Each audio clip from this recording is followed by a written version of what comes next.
Welcome back mga kataktikal. Andito na naman tayo sa ating channel at ngayon ang tatalakayin natin ay tungkol sa LTOP. Ano nga ba ang LTOP?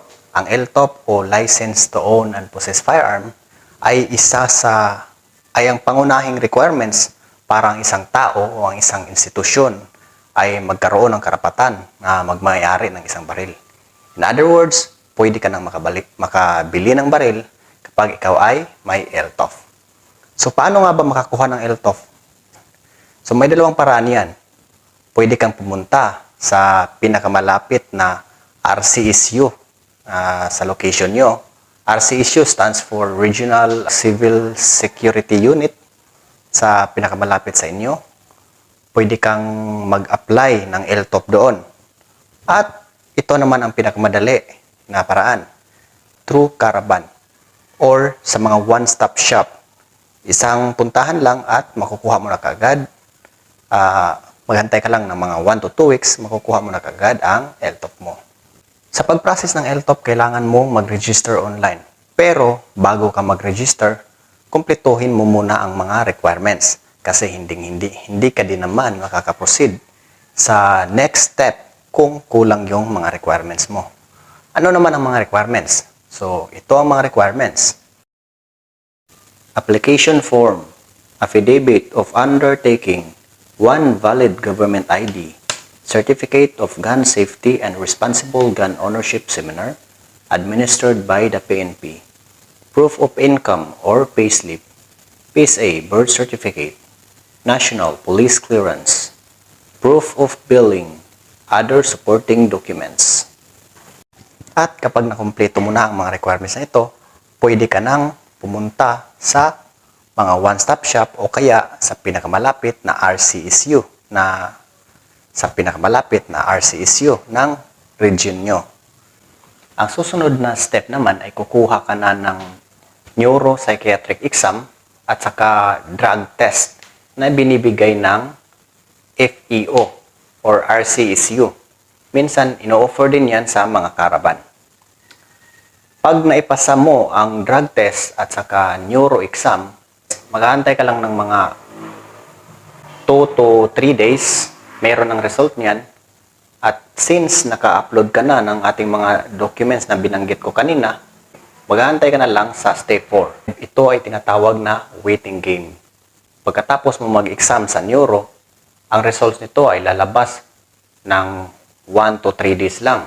At ang magiging remarks naman ng iyong online FEO application ay for evaluation.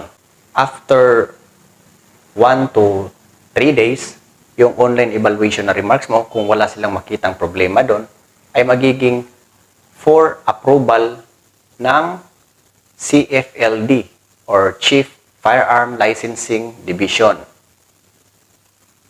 Pagkatapos naman ng approval ng CFLD, Chief Firearm Licensing Division, yun ay for approval naman ng ACFAO or Assistant Chief Firearm Exclusive Office.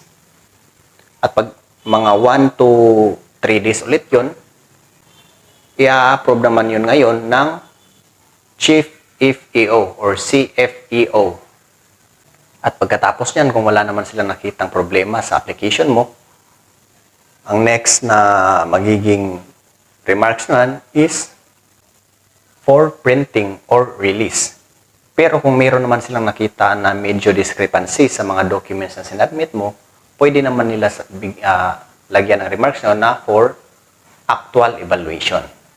Sa actual evaluation, titignan lang nila yung mga dokumento na sinadmit mo online na medyo hindi klaro o kaya malabo at i-check nila yon kung authentic ba or kung ano man. Kung for printing and release ang findings or remarks ng iyong online application, is punta ka na lang agad sa pinakamalapit na RCSU kung saan ka nag-apply at congrats, marirelease na ang LTOP mo.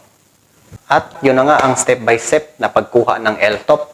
Pwede ka nang bumili ng baril at speaking of bumili ng baril, mayroon nga palang gaganapin na gun show this coming August 3 to 6 sa SMC side.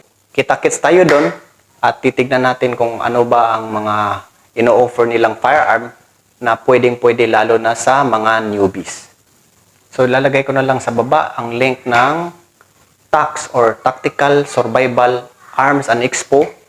Sila yung magkakandak ng Gun Expo sa SMC side. This coming August 3 to 6. So kita-kits.